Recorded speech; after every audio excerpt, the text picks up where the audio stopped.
your thinking is the captain of your ship. And how you think affects everything you do. Everything that you do. And so, don't you agree that it would be very important for us to figure out how to make our thinking be right thinking? Do you know, sadly, right thinking also assumes what? That there's wrong thinking. So we want to get out of the wrong thinking and we want to do the right kind of thinking. So on that note, some of you have probably heard about emotional intelligence. Anybody hear about emotional intelligence? If you run a company, this is actually a very big deal. Emotional intelligence is very important, but before I get into that, I want to share something that actually is a nice precursor to emotional intelligence, and that is something that a man by the name of Howard Gardner, he was a psychologist, he might still be around, but he came up with the 8 types of intelligences. Did you know that there's 8 types of intelligences? So some of us, what do we focus on when we go through school? We only focus on academic intelligence. We talk about our grades, we talk about how well we're doing in school, what job we might get someday. But did you know that there's more than one type of intelligence? And if you're not necessarily academically inclined, there's hope for you. Isn't that nice to know? There's hope for you. So these are the 8 different types of intelligences, and you can see at the top on the left-hand side in the green, it's naturalist. Now, I'm in probably one of the biggest areas for this one. How many of you like to work with your hands out in the garden or maybe a farm or something like this? You might be a naturalist in terms of intelligence. That might be where you excel. And those are the people who, when you're out in nature, you just seem to understand what's going on. Maybe you know why your plants are turning brown. Maybe you know they don't even turn brown because you're so good at this. You're just really good at understanding the soil, the plants, everything that a plant needs. Then coming down on the left, spatial intelligence. Now this one is fun. How many of you are amazing at packing your car for vacation? Like you can see something. You know exactly where that thing is going to fit in the car. And you can get 18 days worth of stuff in the trunk because you see it. It's like Tetris, but with your own stuff. And you can pack it in. That is an intelligence. What do you think that's good for? Camp meeting. That is good for camp meeting, absolutely. Maybe engineering. You know, if you can, maybe puzzles. I know exactly what piece is going to fit in this. Now, I don't know how many people make a living out of doing puzzles, but they're good therapy for me. I don't even start a puzzle sometimes because I won't stop until it's done. It's like I zone into it. It's the most wonderful experience. How about on the left bottom, linguistic? Anybody know more than 1 or 2 languages here? Do you know you might have linguistic intelligence? Or even finding words just in the English language that work really well together to convey a message. That's also an intelligence. I'm going to scoop back up to the top because I'm going to save the bottom 2 for last.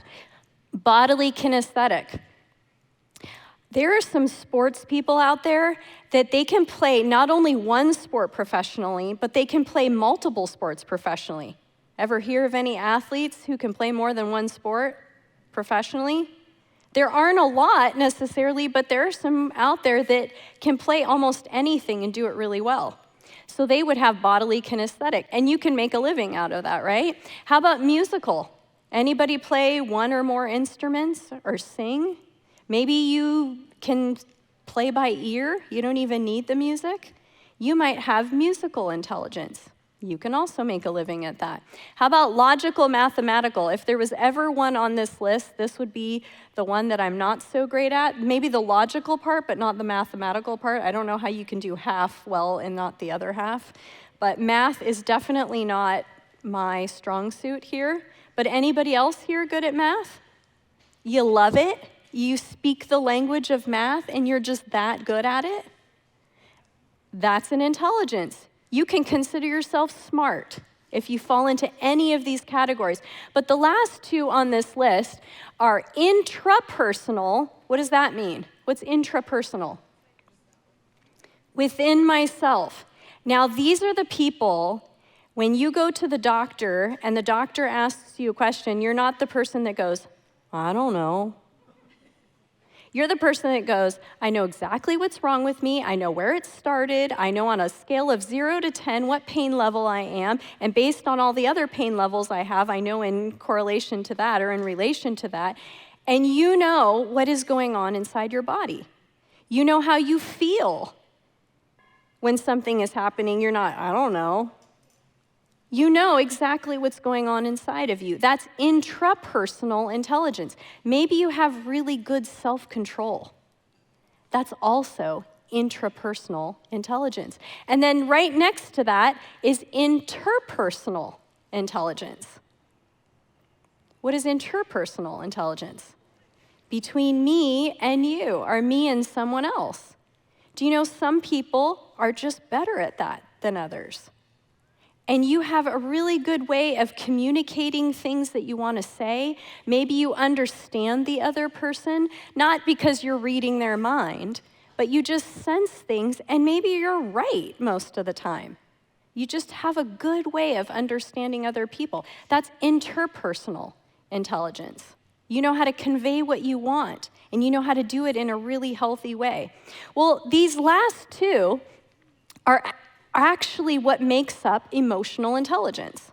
Emotional intelligence has to do with intrapersonal intelligence, that's me, and interpersonal intelligence, the other person. Now, earlier I said if you work in a company or a high-level industry, and maybe you've even hired people, do you know this is one of the most important things that you should look for when you're hiring someone? Do you know why that is? Because you can have the smartest IQ person in your office, but if they can't get along with other people, if they don't show up every day because I just don't feel like it, how good is that person going to be for your company, even if they're the smartest, they got the best grades in school, if they don't know how to manage themselves and manage their relationships with others? You can lose a lot of money in a company if that person sabotages relationships with your customers, right? Now, some of us have some trouble with this. Maybe we were never taught. Maybe we lose friendships easily. We don't connect with other people. We don't even understand what we're doing sometimes. So this is one of the things I want to share with you today on how to have really healthy emotional intelligence, or emotional quotient, how to have a real high emotional quotient. So that's what we're going to look at here. So number one of having really high emotional intelligence is recognizing your emotions. How many of you could check in with yourself throughout the day and know exactly what you're feeling? You don't have to raise your hands. I don't want to put anybody on the spot. But some of us have a really hard time knowing how we're feeling. Sometimes we'll say things like, I'm fine. But what happens when you say, I'm fine? I hope you're close enough to see my facial expression. What am I actually telling you? You're not fine. That I'm not fine. How do you know that? One, my expression, it's very tense, and it looks like I'm growling. Now, I'm not really feeling that way, but just for, example's sake. And my body language, do I look fine? No, it looks very tense. I don't look fine. But do you know sometimes people do that? We say we're fine, but really everything about us is saying we're not. And maybe that's because it's not an appropriate time or place or person to talk about the things that are going on, but sometimes we do that and we don't even know what's going on. And maybe somebody else has said to you, like, wow, you don't seem to be very happy right now. What are you talking about? I'm fine. Right? That's intrapersonal awareness. And sometimes, too, when we talk about how we're feeling, maybe we only know 4 feeling words to describe it. I'm bored, tired, even hungry, sometimes we use that one, angry, or happy. Do you know there's so many other emotions out there? Let's try one, for instance. Let's look at angry. There are other words to say angry. Angry doesn't tell me anything about why. But what if you said, I have righteous indignation right now? What is that emotion actually telling you? Now, most people aren't going to say it. They're just going to say, I'm angry. But even if you have the self-awareness to understand, I have righteous indignation right now. Now I understand where that anger is coming from. Somebody did something wrong, maybe unfair, maybe ungodly, and I'm responding to that in anger. Do you know that God gets angry? Some of us have a fear of saying we're angry, but even God gets angry, right? Now, not angry for all the reasons we think he does sometimes, but I can tell you when I was working in the group home, Yin mentioned that I worked with at-risk teens. I think I'm trying to stay out of the spotlight because it's a lot brighter in this spot. But I worked with at-risk teens, and I found myself one day, being really angry at one of the kids that I was working with, and I realized I want to grab his neck. I know, now some of you are thinking, whoa, who did we bring here for camp meeting? She wanted to grab his neck. But as I thought about it, I realized I don't want to grab his neck to strangle him. Now, I know some people want to strangle someone. I wanted to grab this kid's neck because I wanted to shake some sense into him. Not because he was just annoying, but I realized some of the things he was saying were hurtful to himself and hurtful to his future.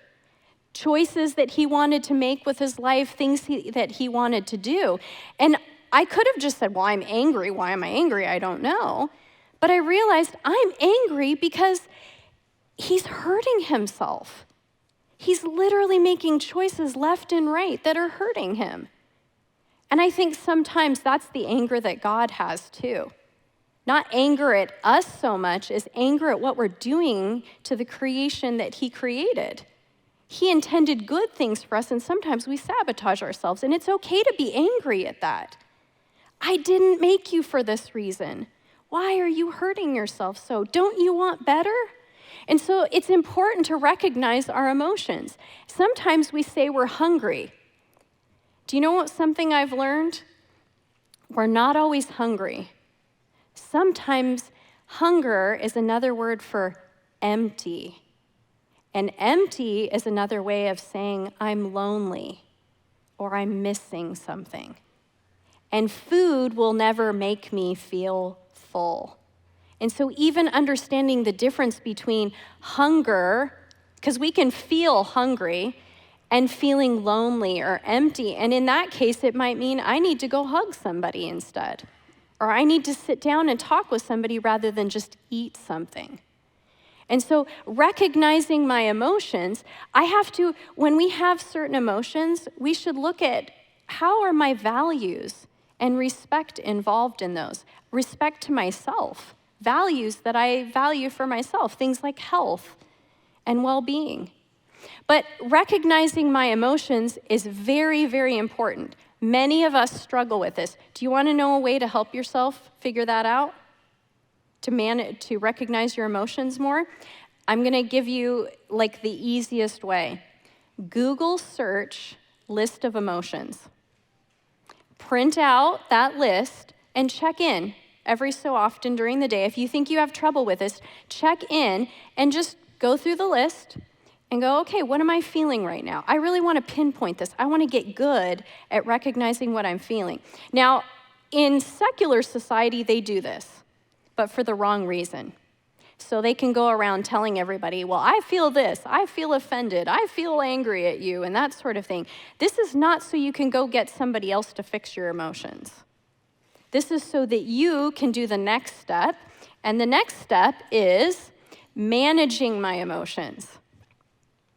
So the whole reason we want to recognize our emotions is so that we can actually manage them.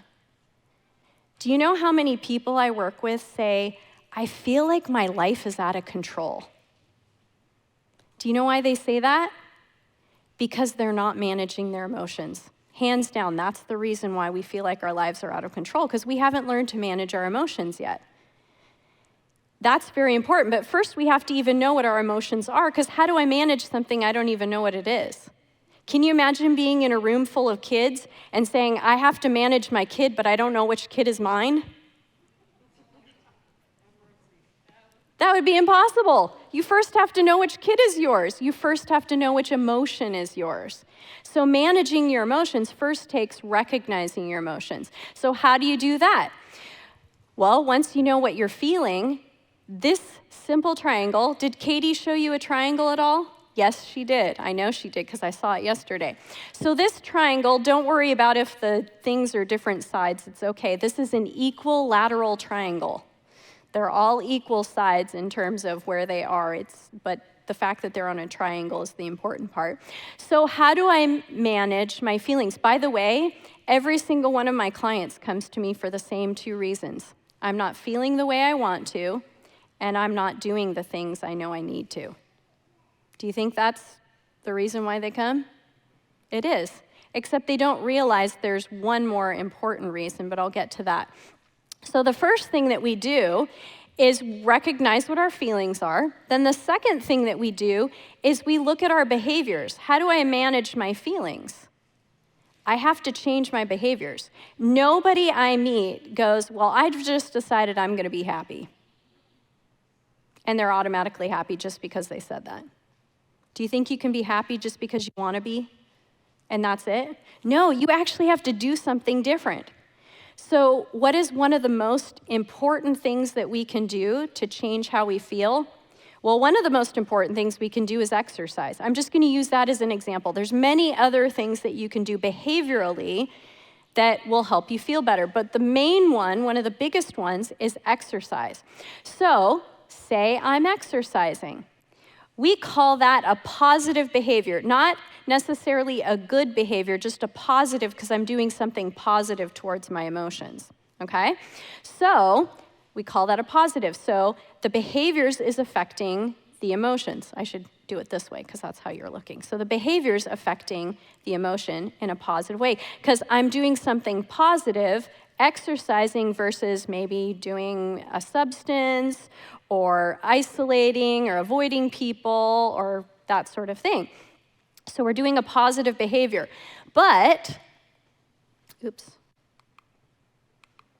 we also need to look at our thoughts. This is actually the number one reason why my clients come. They just don't know this yet.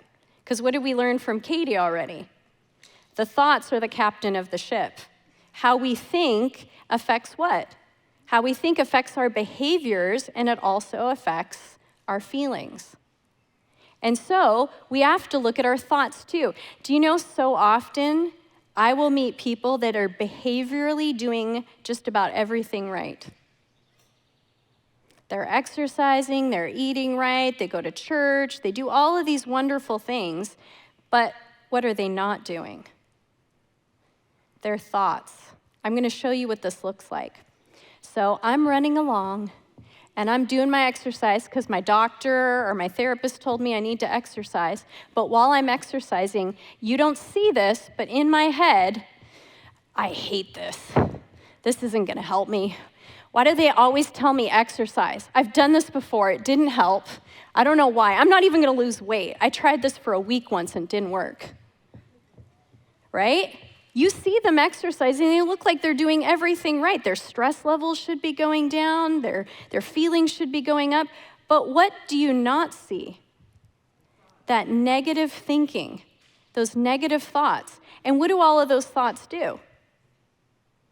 They cause stress on the body. Has anybody heard of ghrelin? It's something the body makes when you're under stress. Think of it like your body going to war. What do countries do when they go to war? They amass weapons, right?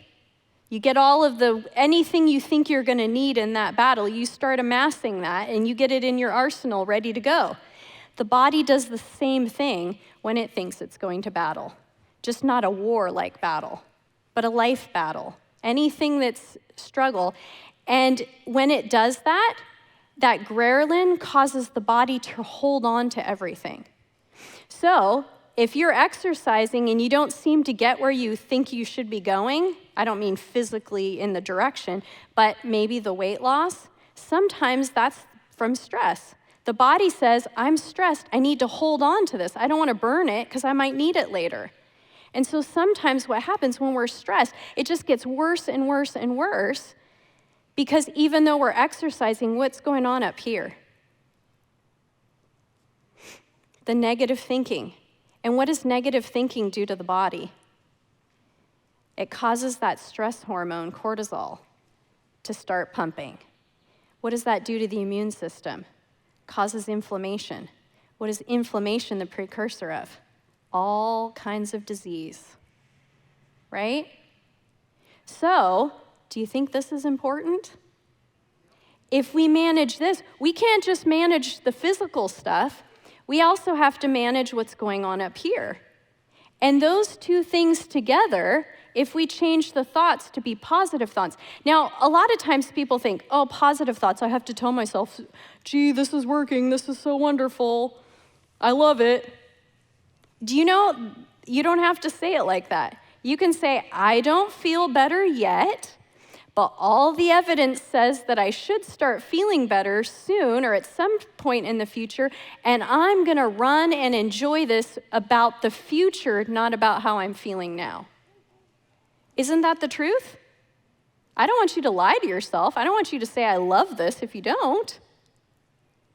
But you can like the benefits that you're going to receive in the future, even if you don't like what's happening right now, right?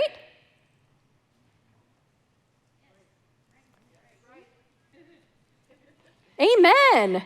Yeah, this is wonderful. You don't have to like something right now to like what it's going to do for you in the future. That's how you manage your emotions. Otherwise, what happens? If you don't manage your emotions, they're going to manage you. And you are going to feel like I said my clients do sometimes when they say, I don't know why my life feels this way. It's so awful. I can't control anything. I don't know what's going on. My whole life feels out of control. Well, why does it feel out of control? Because we're not managing our emotions through our behaviors and through our thoughts. Isn't that good news? We can actually manage our lives through the way that we do things and the way that we think. So these two things together equal intrapersonal intelligence. So now you know how to manage yourself, how to have good intrapersonal intelligence. By recognizing your emotions first, and you don't want to stop there, then you manage those emotions. And you do that through your behaviors and your thoughts. There are many, many good books on this. I recommend Mind, Character, and Personality is a wonderful book.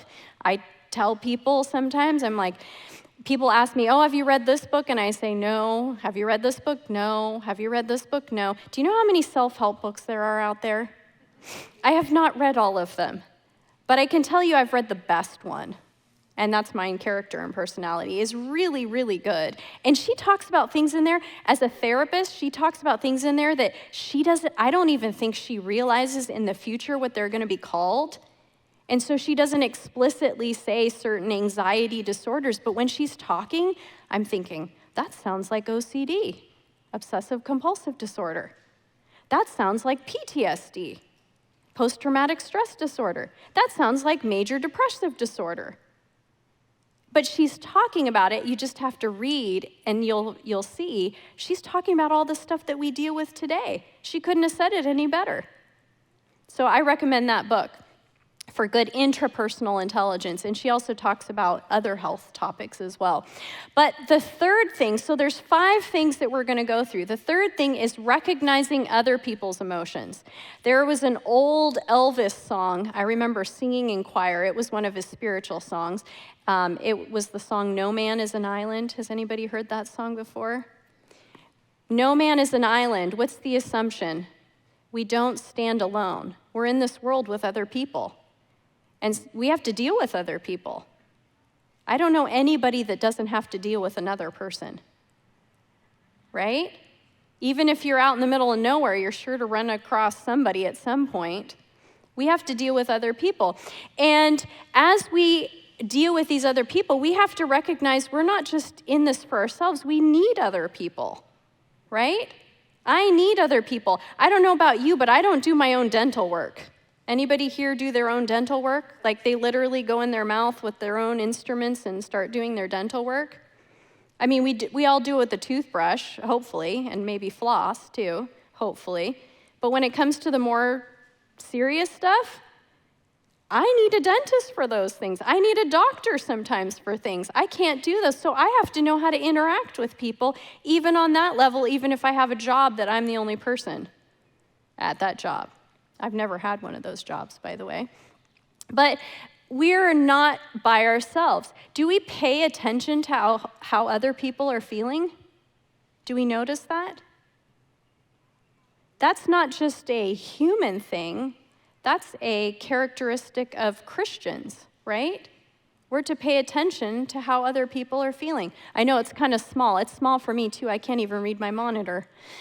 Do we consider their circumstances? You know, if you're in a workplace and you have somebody that you're working with, and say your boss, if you're not fortunate to be your own boss, but you have a boss, and your boss says, hey, I need you to work on this project with so-and-so, and you know that that person that your boss told you to work with just lost a loved one. Do you talk to them? Do you interact with them the same that you did before that incident happened? No. We don't. Why don't we talk the same way? Because we understand that circumstances affect people, and we need to be gentler. We need to be more compassionate sometimes. We need to understand. You know, the same way some people come into the church and they don't look exactly the way we want them to or we think they should. But they're trying their darndest with whatever they know to do the right thing. But they don't look the way that we expect them to. And so we have to understand where people are coming from and why they do what they do. But that means we have to pay attention. Do we take on their emotions without recognizing it? Now, some of us, we like to call ourselves empaths. Have you ever heard that term, an empath? That is an interesting word that I hear often. I don't want to discount anybody who considers themselves an empath, but maybe a more appropriate term would be a highly sensitive person. Because when you get into empath, sometimes empath is another code for if somebody's upset, I automatically become upset too. If somebody else is angry, I automatically have to be angry. If they're happy, then I can be happy. And sometimes that's not appropriate. What if my best friend is in a bad relationship? I know some things about him, but she's super excited about that relationship. Should I be excited with her? I know we'd be tempted to because we don't want her to feel bad, but it may not be appropriate. I may be endorsing something that's not healthy if I get excited with her, right? So it's important for us to recognize that just because somebody else feels a certain way, just like if somebody else is angry, does that mean I automatically have to be angry with them? What if they're angry and it's not a right reason to be angry? I shouldn't be angry just because they are too. And so managing our emotions and recognizing I don't want to endorse an unhealthy emotion in someone else is important. Are we considerate of other people's individuality? Do we force our ways on other people because that's the way I do it? Recognizing other people's emotions is very important. I won't tell you, I'll just give you, I went to Rwanda in 2007. Does anybody know why Rwanda had their genocide? Belgium Catholic missionaries went into the country and decided that they needed to be organized. I'll just put it that way. And because of not understanding how their culture worked, it led to some unfortunate events because they wanted to do it a certain way. And when we go in sometimes and want things done a certain way, but we don't understand how people work, I think this is why we have dignitaries that go into other countries, because they understand the culture and they know how to work with people in a certain way. So if we have to recognize people's emotions first, what then do we have to do? Anybody want to guess? What happens after we recognize our emotions? Am I putting you to sleep? Is the temperature putting you to sleep? We have to manage our emotions. So what do we have to do here? I know you guys are feeling confused now at this point. I'm not supposed to manage them. You just said I don't force people to do things my way. You're right. This is a trick question. No, I do not manage other people just because I know their emotions. What I do at this point is I manage my relationship with other people. So based on what's going on, I have to learn how to negotiate my behaviors and my thoughts towards that person.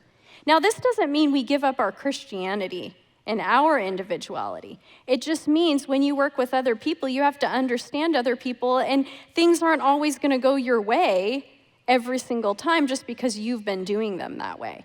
But it also doesn't mean, and I'm going to talk more about this tomorrow, it also doesn't mean I don't maintain certain boundaries with other people.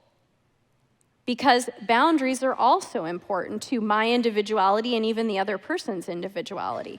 But I have to learn how to implement those boundaries with another person based on what is happening within me and what's happening within them.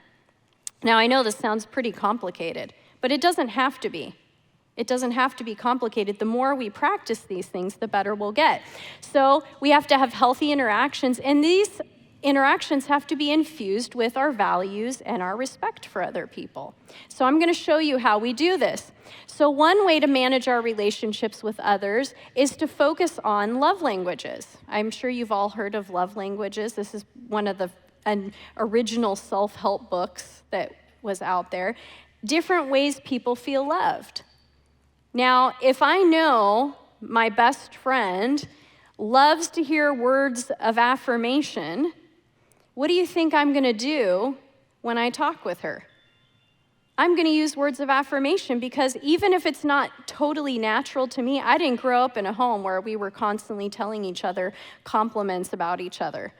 So it's not natural to me, but knowing that my friend likes this, I'm going to use more of those because that really feeds her soul. And I'm going to do that as a gift to her. I have a friend, I don't know if she's watching right now, but one of my friends loves, when she sends a text, there's probably like 25 emoticons. I'm only slightly exaggerating. And she has every emoticon to convey what she's feeling and what she's experiencing as she's sending me her texts. And so I'm the last person to put an emoticon in my text message, not because I think they're ridiculous or anything like that. I just, going through all the ones to find the right one to convey my message, that just seems like a lot of extra work. But for her, I will put one in there every once in a while. Because I know if she's sending those to me, she probably likes them too. And I want to do that as a gift to her in our relationship. So that's one thing that we can do. I'm not just focusing on what feeds me, I'm focusing on what feeds my relationships as well. Now, another thing that we can do, and if you've ever heard of the book called Frientimacy, this comes from that. They've done all kinds of research. I love it when they take all of the research that's been done and pile it up or pool it and put it into one really simple idea. That wind feels so good, doesn't it? Oh, I'm enjoying it. I just had to say that right now. So the first thing that they've learned with intimacy. Now, intimacy, I was here yesterday for the 4 o'clock program that was talking about sex. That's usually what people think of when they talk about intimacy. But intimacy is not sexual necessarily. That's a form of intimacy, but there's so many other ways that we can build intimacy too. And we can have intimacy even in our friendships, right? David and Jonathan, what kind of intimacy did they have in the Bible?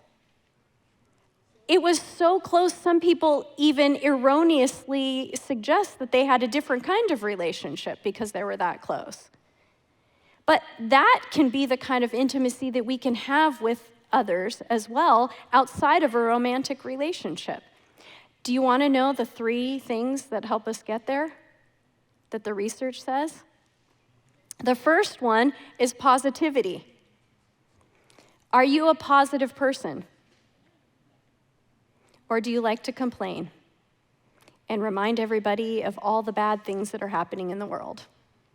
I will just tell you, if you watch the news regularly, that's not going to contribute to you being positive. I've actually done social experiments just for fun, where I've been at a table and everybody's been complaining, and I just start throwing out little positive things every once in a while, just to see what happens. Sometimes people like to complain, even at potlucks. And I'll just throw a little, oh, well, I really liked this about the sermon. Oh, well, I thought that was really neat, even though they're complaining. And do you know, one time I got 3 out of the 4 people I was sitting next to totally change the way they talked. Just by doing that. You know, you can do that at work too. You don't have to agree with all the complaining that goes on. You can walk in there and go, wow, today was great. I saw some beautiful flowers outside, and I stopped and I smelled them, and ooh, if there was ever a smell that equaled that, I don't know. They just smelled wonderful. Or in my case, I just cut open a grapefruit. I love the smell of grapefruit. If I could dangle one off the end of my nose and just have it there all day long, I'd be so happy. I mean, I'd be happy anyway, but putting that grapefruit on the end of my nose, I just love that smell. Anybody else like the smell of grapefruit? So good. And then you could put down the disposal and grind it all up, and then it just, all the oils come out. So wonderful. Anything citrus really, but grapefruit's my favorite. How did you feel when I just shared that story? Were you thinking of all the bad things that were going on in your life? You were like, what is so wonderful about a grapefruit? Man, maybe I should open up a grapefruit myself and start smelling it more, right?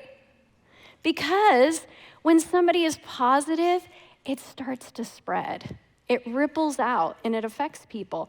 And do you know, no matter how miserable we are, we actually like people who are positive, even when we say we don't. Don't trust everything that people say. Please don't do that.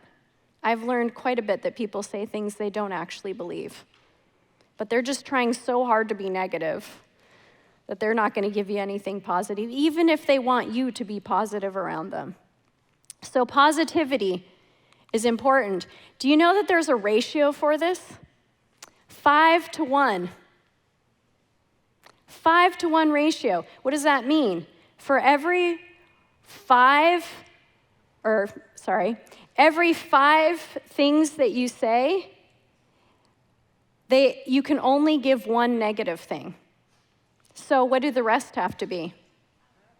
They have to be positive. So that doesn't mean you go up to your friend and go, oh, I like your hair, I like your shoes, I like your shirt, I like your pants, and by the way, let me tell you all about how horrible my day's been.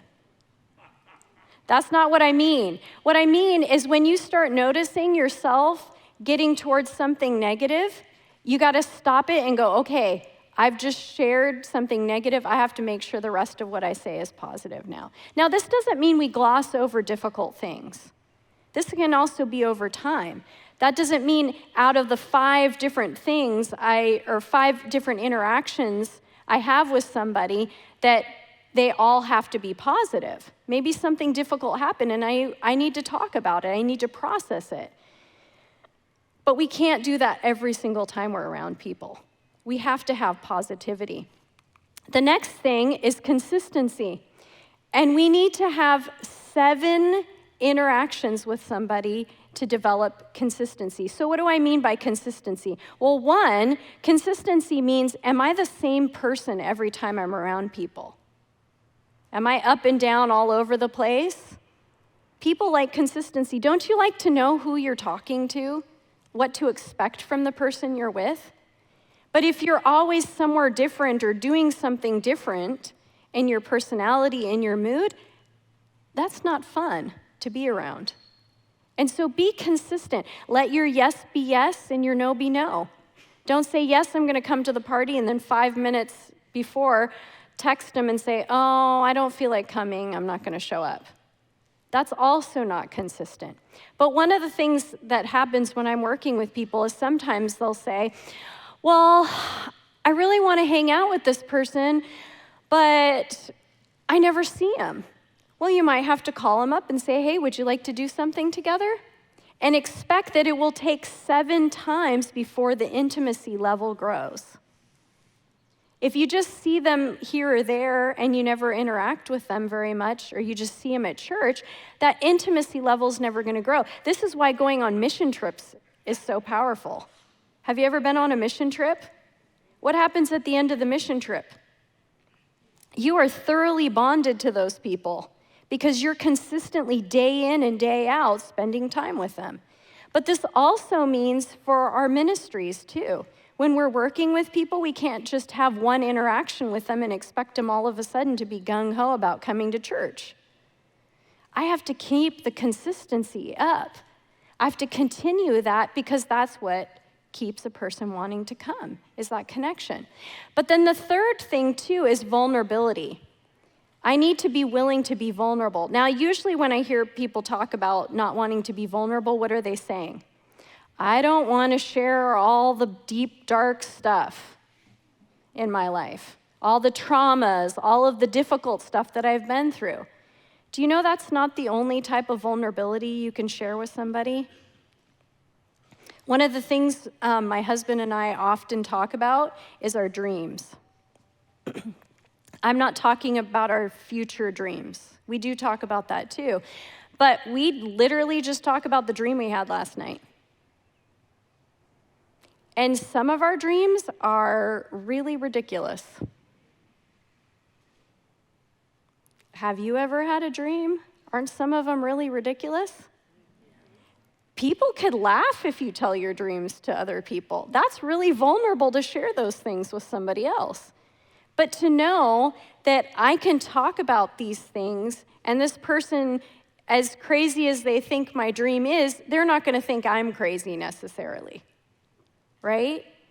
But I'm sharing my dream, and then he's sharing his dream. So now we're both having crazy dreams and talking about them.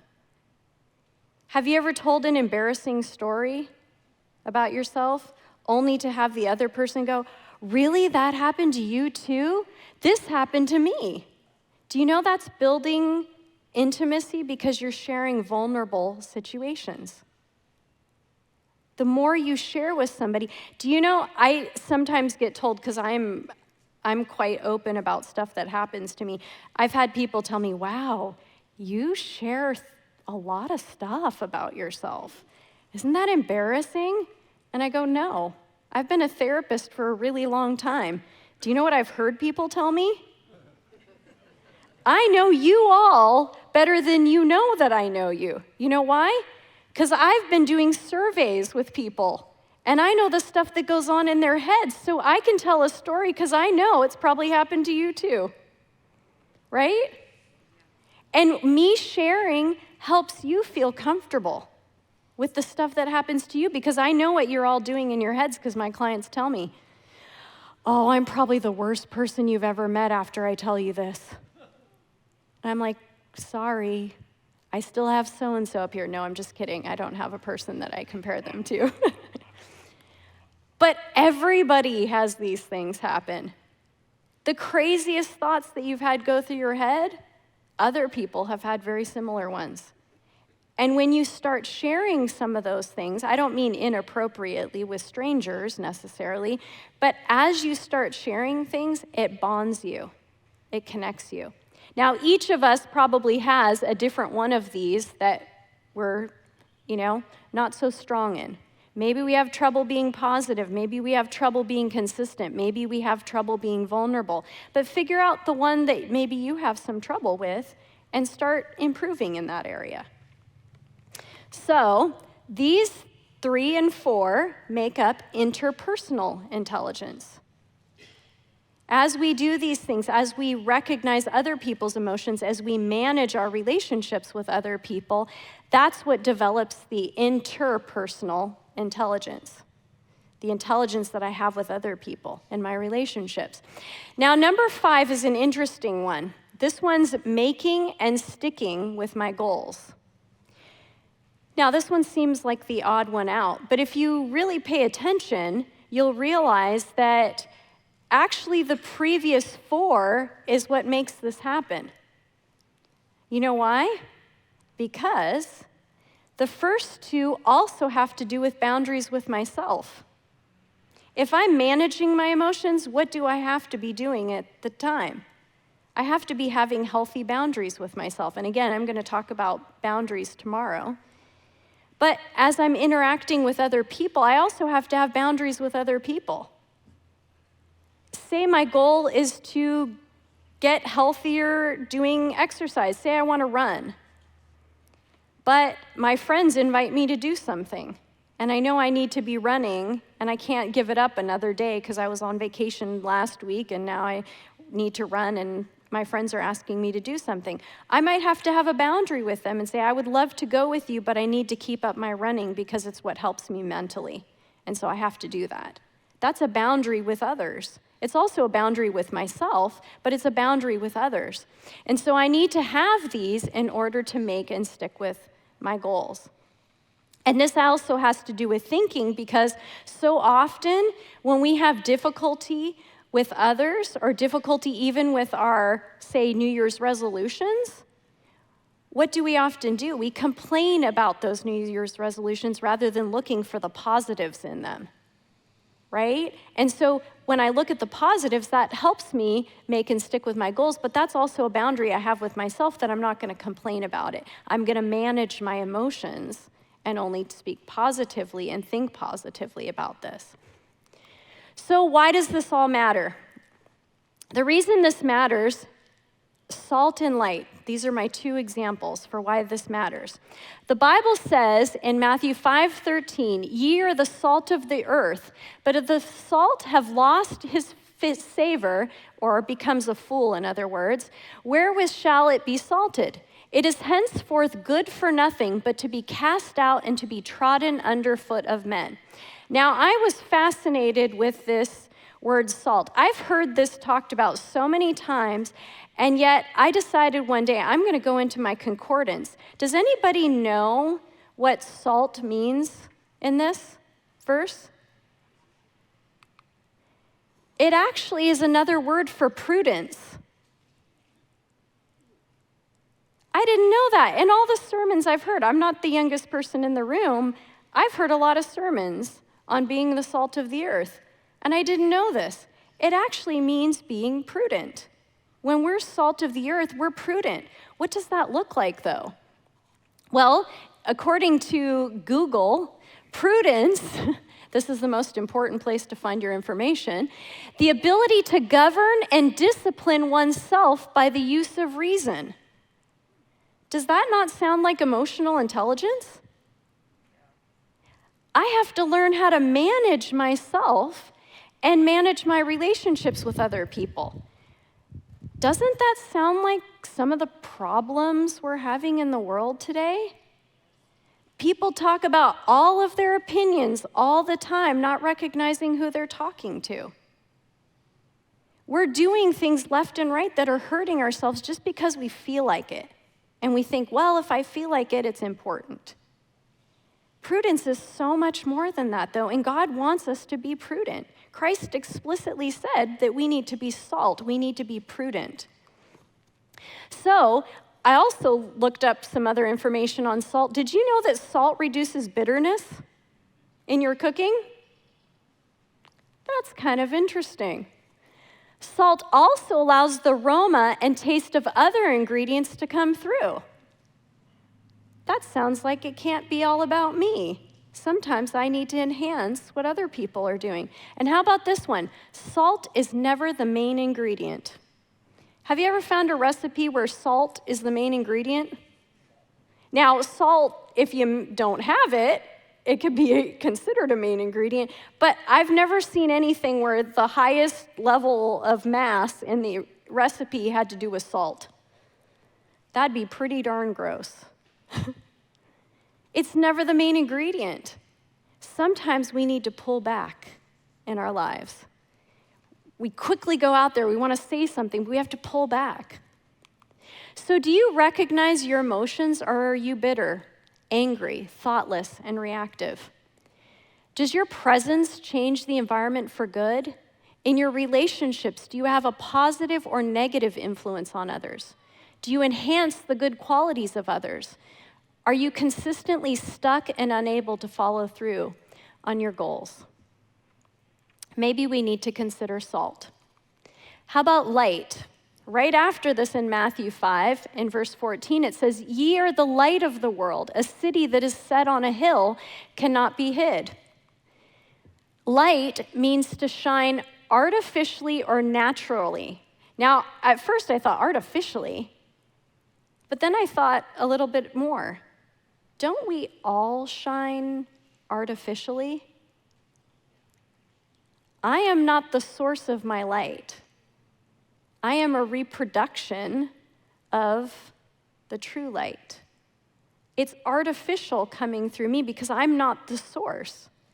I can only do what's been put into me. God is the natural light, and I am the artificial. And doesn't light also mean truth?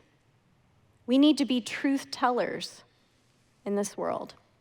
Do our thoughts, feelings, and behaviors leave a negative influence on others? Do we bring others down when we are around? Do we in our own lives and others' lives encourage poor lifestyle by not telling the truth? Do we have a tendency to lie, small lies, out of context lies, and through omission lies? We're supposed to be light in this world. Should we not reflect the light of the world to those around us as we take the name of Christ or Christian? Should we not lead others to our source of light? Do we build others up? Do we shine through joy and contentment? Should we not expose darkness when we encounter it? That's part of being light. And all four of these, the first one, let's do a quiz. What's the first one? Recognizing my emotions. My emotions are not left to me to run riot with, as Ellen White says. I'm to manage my emotions. That's the second one. Sorry, I just gave it away. What's the third one? Yeah, recognizing other people's emotions. It's not just about me. I live in a world with other people. And once we recognize other people's emotions, yes, we don't manage other people. We manage our relationships with other people. And that is how we ultimately are able to make and stick with our goals. I'm going to do a shameless plug again for our podcast. So if you want to hear more about these things and some of the things that both Katie and I have talked about, you can look us up on YouTube, Apple, Spotify. Those last two I don't know, I've never gone on to, but I hear that's how you do it.